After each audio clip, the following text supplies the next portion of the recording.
Hello, peoples, and welcome to Esoterica Cinema, the program where we take films and discuss the hell out of them. My name is Jason Peters, and with me, as always, is the man whose family invented that beard oil that all the hipsters love and use, Mr. Ryan Seybold.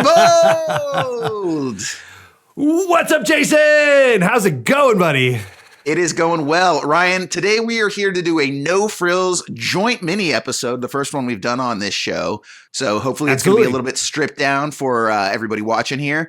As such, no description, just getting right into our opening statements. We are here looking at Nosferatu by Robert Eggers. And Ryan, I cannot tell you the last time I was as disappointed in a movie as I am in Nosferatu. Oh, wait, actually, yes! No, you know what? I think I can. I think it was The Northman by also Robert Eggers, his third film. I've come to the realization that this is a filmmaker that totally understands cinematic language 100%, but is so sorely lacking in any sense of character and character development, or even giving a crap about his characters. His films are always well shot. This one's no different, and I actively appreciated the top-notch sound design. That was excellent throughout.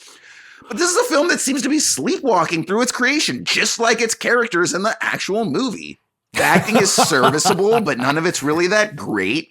And I do have to admit that, Lily Rose Depp and Bill Skaarsgard, God bless them, they are acting very, very hard. But the entire time, it is clear that they are acting very, very hard. You know what I mean? So all of that with this threadbare story and no interesting beats until the very end. I was just so disappointed in this film. Ryan, how about you? Pretty similar. My take on this film, and really director Robert Eggers in general, is that he always gets lost in the old-timey sauce. The aesthetic and lore too often become his team's priority that he almost forgets to tell a cohesive story. I will say this is my second favorite Eggers film behind The Lighthouse. I really dislike The Witch, and not a fan of The Northman, so that's not really saying a whole lot, but I absolutely love The Lighthouse. So this kind of comes in right in the sweet spot, and we'll talk a little bit about why here in a second. In my opinion, this is the least lore-bound of his films. I've got to do the least amount of research at a time and know the least amount about the era, which should make it the most approachable. Now, the problem becomes that in a vampire-based movie, that's kind of the one time you want some lore and rules set for your antagonist. Yeah. I would say this is a gorgeous art house film. And of course, I quite enjoy well-made art house films, especially horror art house. We've covered many of them here on the show. Just please let me in on the gist here, or else it's just not for me. And the story exists purely for the people in the crux of a Venn diagram that both still shop at Hot Topic and collect Scrimshaw pipes. That I've got to speak my truth to that. I just got to speak my truth, Jason. Let me speak my truth to this. Absolutely. No, your truth is totally spot on. Also, before we even get into anything else, I'll just come out and say it. The mustache, dumb as hell. Hated the mustache. I don't care if the original story had the mustache. That's what I've heard. Apparently in the original book, dude has a mustache. But how dumb is it to have a character who's literally 1 foot out of the grave, a joke they make up top, but also still has all his hair and stuff, but then is also too old to speak in anything but this low crawl like this. Come on, dude. None of this matches up. I get Eggers totally seems like a facial hair bro, by the way. I feel like he was just fucking mustache. First thing out. Boom. Getting the mustache in. Dude, face hair is hot. Let's go for it. You could tell he spends a solid 20 minutes oiling and combing his luscious beards in the morning, and I'm just not here for that. Is that where the beard oil jabs came from? That's got where a little the beard oil jab came from. Yes. Cool. See? Yeah. They always got a little connection. Sometimes it's more obvious than others. I was not here for the mustache, and I was not here for a lot of the other aspects of the film. So let's talk about just the way that it looks, because so many people have been it's all about the aesthetic. It's all about the aesthetic. And I'm sure that the actual sets probably were pretty impressive, but I can't say that I got anything out of the sort of, visual aesthetic of the different buildings and the setting and all of that. Like, I mean, let's really think about where we are in that movie. We're in the forest. Okay, we've been there in The Witch. We're in like a rundown ramshackle bar. Okay, we've also been there in The Witch. Then we're in the castle. Cool. Should be a lot of opportunities to get some really good architecture there. But no, instead of showing it off, like, everything is kept very close, very claustrophobic, which really works for a film like The Lighthouse, which is only in like, one location and these two people and, they're stuck together over the course of this period of time. So like it makes sense to film it that way. But like, I don't know, it just felt like everything was done in a version of the exact same Victorian era upper class room. And so I didn't really get like the cool Gothic architecture that I was hoping to get. Even just, again, the staging of it, like it didn't really feel that unique to me. What did you think of the overall vibe? The film was gorgeous. I'm going to disagree with you high level up top. This is once again shot by Yaron Blaschke, who shot all of his films, all 4 of his films now. Also has the same production designer, Craig Lathrop, doing a great job creating the world and all of that. I thought the exteriors he shot wide, gave us some beautiful vistas, especially on Nicholas Holt's journey up to Orlok's castle and all of that. There was some fun stuff there. The interiors were all claustrophobic though. And I will say that as pretty as it felt, like I don't mind high contrast lighting and hiding stuff in the shadows, making it kind of brooding and all of that. Okay, great. The problem is I have no idea, like, what is going on? Do you know how many times I wanted to scream at the film in the first like half an hour, 45 minutes?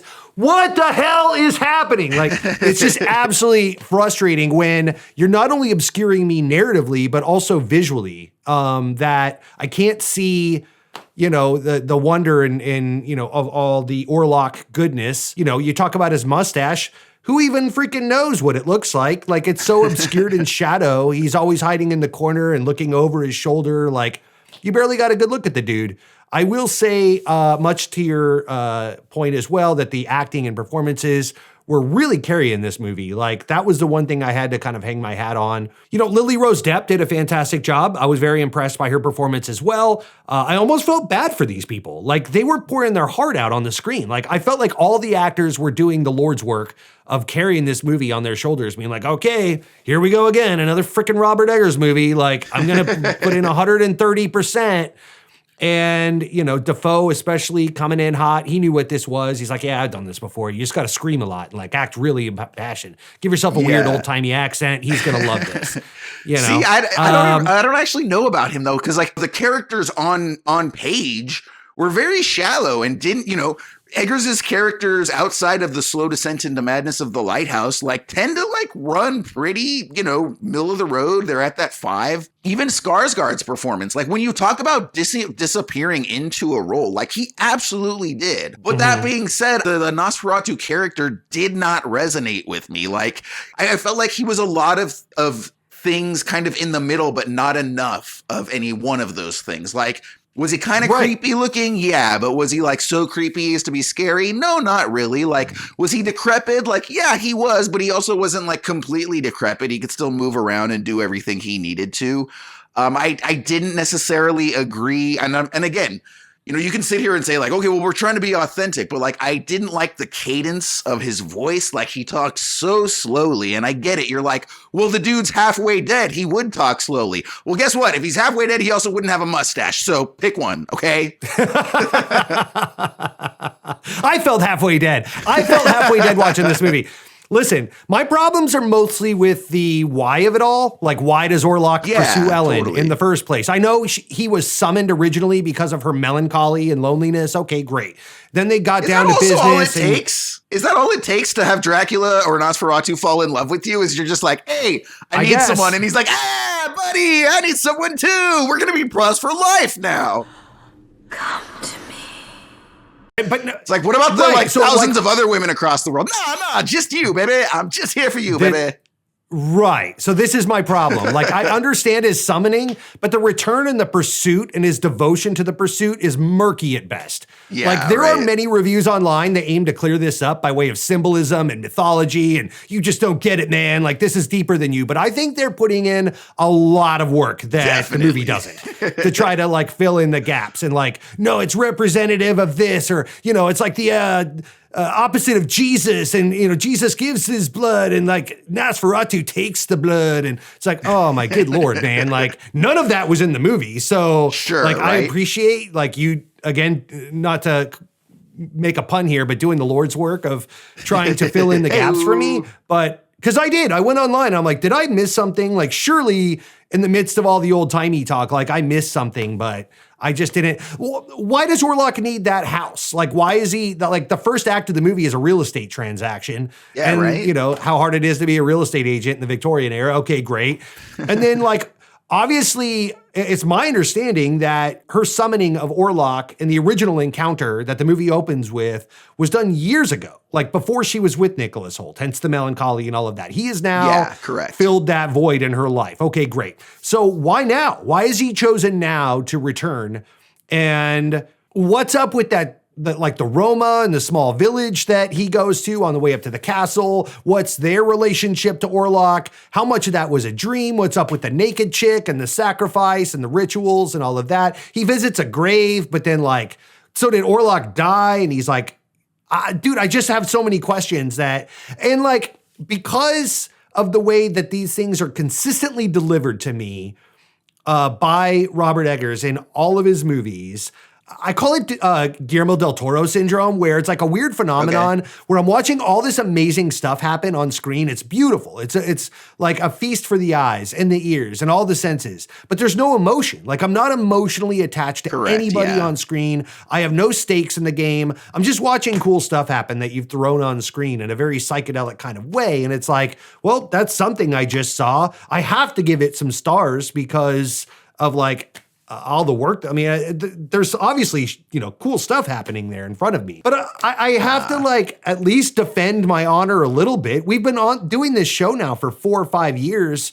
We've reviewed hundreds of movies. We've watched probably thousands on our own. Like, I'm not a moron. I went to film school. I've worked in the film and television industry for 20 years.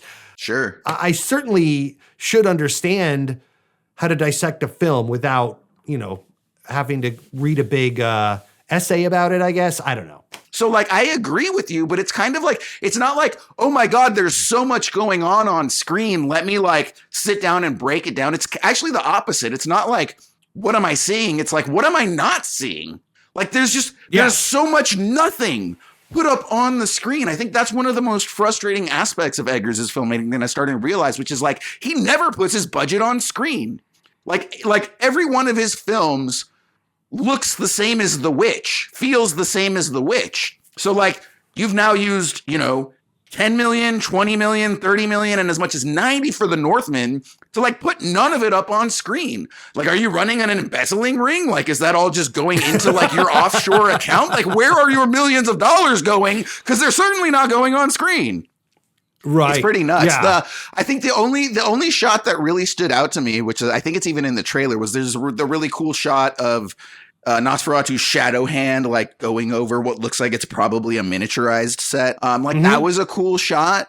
There was also some really jarring edits, and, like, again, I think that's one of those things where if you defend him, you're going to be like, oh, they're supposed to be jarring because the film is jarring, and, like, he's trying to jar you. And I'm like, I don't know that that's necessarily the case. Like, you guys keep saying that he's, like, a genius, right? And I keep going back to the, like, Inigo Montoya, like, that word, I do not think it means what you think it means, right? Like, it's like, yes, I understand he presents as a genius. He's one of those guys that shows up wearing the, you know, suit with the glasses and drops the $1,000 Harvard words on you. But, like, if you're actually willing to poke and prod, you're like, you're actually not saying much of anything. And I just keep going back to that. It kind of tries to make it out like Nicholas Holt's character is the protagonist.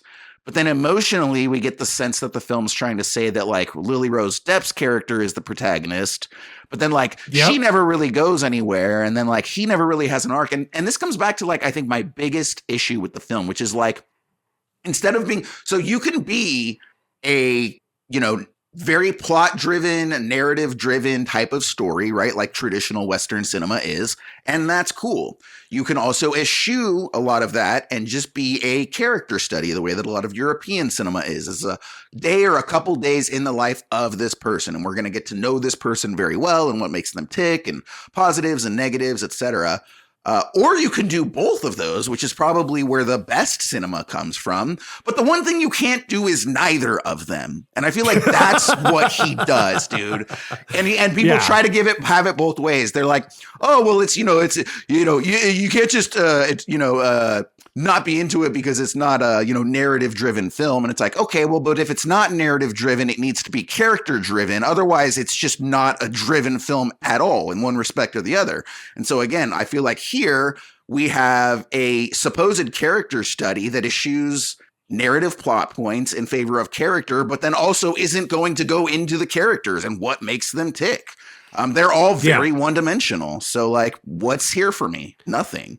Yeah, and I don't know, to your point, I don't know who the protagonist is or who, I mean, obviously Orlok is the antagonist, I guess, but I don't know what any of these people are after, what they're seeking. Obviously, Lily Rose Depp's character, Ellen, is the MacGuffin, I guess, that, they're trying to save her, but it's kind of got an Exorcist vibe, where they're trying to save her from the devil a little bit. Then you get Willem Dafoe's character that kind of comes in, again, very Exorcist-y, like the preacher, because like he knows what's really going on. He's going to crack this code. But I'm left not really rooting for anybody. I don't really feel attached to anything. I almost feel like this is a museum piece. I do think it's more of a beautiful film than you're giving it credit for. That's just my take. I love the cinematography of Yaron Pulaski. We've seen it like very well represented at the Oscars, best cinematography, best set design. So I think most people would agree. Production design, all that stuff. I'll go down that road with Eggers, but I'm just not entertained. I'm not connected to any of the characters. I don't care what's going on. I'm just bored watching some pretty stuff. Are you not entertained? It really does feel like a museum piece, like something that should be playing in a wing of an art house in like the Square, the movie The Square, or something like that. Like put it on a TV and just let it run over there and, call it a piece about depression or something and be like, oh yeah, no, I totally see that. And then you don't, but you're just telling your friends that to seem cool because you don't want them to know that you didn't get it. So anyway, ta-da, Nosferatu. That's my take on that. Well, so let me ask you, with us kind of having walked through this, if you had to give this a formal rating out of 5 stars, what would you go with? 3 stars. 3 stars. Okay, cool. Not that much higher. I'm giving it more credit. Yeah. I'm giving it more credit. Yeah, for just a technical aspect. I did see a lot of work up there on the screen, more so than The Witch and The Northman, especially. And The Northman was his most expensive by a mile. So, I think he did a lot better. He reined it in a little bit. You just can't give this guy, what I'm learning is you can't give this guy too long of a leash. He tries to do too much. So if you're going to tell this big, expansive, Norse story, he's going to let you know about like all the families and the lore and the gods and the witches and the magic and, oh, but you don't understand, man. Like back then it was different. And it's like, okay, let's fucking find that out for an hour. And so when you rein him in, that's why The Lighthouse is so genius, because I think that Eggers really does have a lot of talent as a filmmaker. I really do. Yeah. He understands cinematic language very well. Rein him in to just, okay, here's what you get. You get one location and 2 characters, and that's it. Oh, but can we just have more characters? We're going to give you a seagull, and that could be your 3rd character. And then, like, that's your antagonist. Now go. So when you rein him in to 2 characters in one location, he gives you something special. And I think that, that was really something that I could wrap my head around. But when you just let him, give him a long leash and 100 mil, man, he's going to tell you about it. And it's just like, I don't care. Like, this is so crazy how much you're telling me without telling me anything, exactly like you said. It's funny because I made the Family Guy reference earlier. It made me think of another Family Guy moment, which is when they go and they watch Blair Witch, right? And he's describing it to the blind guy. It's like, nothing's happening. Nothing's happening. Something about a map. Nothing's happening. It's over. A lot of people in the audience look pissed. I was kind of like expecting a lot of people to be with me. Like, I was so upset at this movie because it built it up like, again, it just felt like all of the things that Eggers chose to focus on was just not anything that interested me whatsoever. That's just what it comes down to. Because again, I know this story. I've heard this story literally dozens, if not hundreds of times in many different iterations. So like, and the upsetting thing too is I kind of felt like it was ready to acknowledge that up front, because in the first like 5 or 10 minutes, we get two very on the nose jokes. I don't know if you caught those, like one of them is Nicholas Holt's character is asking about Orlok and he's like, oh yeah, he's got 1 foot in the grave. And we're like, yes, I know this is Dracula. I get that. Thank you for acknowledging it. Tip of the cap. Right. And then the guy makes another comment about, something like being of the flesh or whatever. And so it's like, okay, cool. The filmmaker is acknowledging that we know this through these little like, subtle little dialogue hints and is going to treat the movie as such. And then no, he presents it's like Marvel's, 15th origin story. You're like, dude, I know all of this. Stop it. Just go on to something else. But yet not at all. Like, I agree with you to an extent, but also like, I don't feel like I know to this day anything about Orlok, where he came from, what his shtick is, how did he end up as, this demon of the night or whatever. He's obviously not Dracula, or whatever. Vlad the Impaler. It's not Alucard. He doesn't come from that genealogy or that mythology. So he's not Vlad. I don't know really what the rules are. We don't see him drinking blood really anywhere else. He doesn't have his harem of women, unless that's what that naked woman was on the horseback. That maybe they were offering her to him. But in that case, why is he so obsessed with Ellen? Because in Bram Stoker's Dracula, Coppola at least let us hang our hat on the fact that Winona Ryder's character was reminiscent of Draculia's wife that was tortured and killed and blah, blah, blah. So he's trying to like get her back. But this, like, I don't understand what any of this is. Like, why? Yeah. I don't understand the why of it all and like what the rules are. Because in Eggers' defense, and kind of against your point, yes, we've seen this 1,000 times before, but every Dracula or every vampire kind of does exist in its own world, right? Like they've all got their own set of rules. It's very rule dependent, this mythology of Dracula. So all the way down to Twilight, you know what I mean? Like they've all got their own shtick that they're adhering to. So I think in a story about a vampire, I think that is more important than most any creature as far as like, what are the rules? What kind of vampire are we talking about? Does sunlight kill him? Is he a daywalker? Is he looking to drink blood? We don't really see him seeking out victims or his addiction to, I need blood or I'm going to die. We do see him sleeping in a coffin. But everything is so obscured that he's almost like, no, you get it. But also what? I just don't know, like, he's like doing this. So, okay, it's vampire doing a real estate deal, but he's obsessed with this woman. And then, in the hardest lesson learned of all time, don't stay over at your side chick's house because the sun's going to come up and you're going to have to make a creepy walk of shame. Oh, you're dead. And so, I don't know, man. 3 stars. The more I'm talking about this movie, the more I want to deduct another star. So let's just wrap this up. I was going to say, dude, for me, formally, I got to give this one 2.25 stars. Just because I will acknowledge that some of the technical aspects were strong.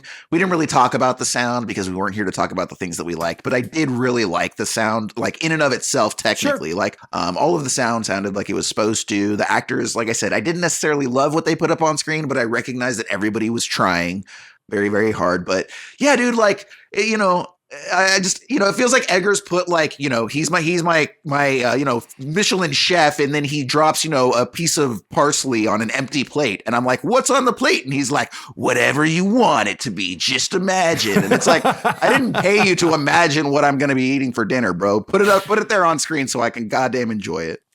So 2.25 stars for me for Nosferatu. 3 stars for you, for my good buddy Ryan.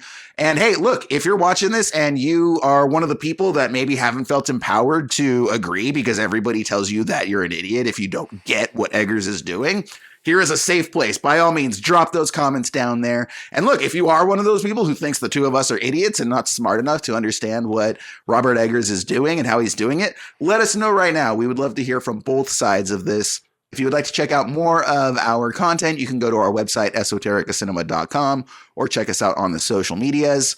We're going to go ahead and peace out right now. For my good friend Ryan Seybold and myself, Jason Peters, this has been Esoterica Cinema. Keep appreciating film and enjoy the movies. Just not this one.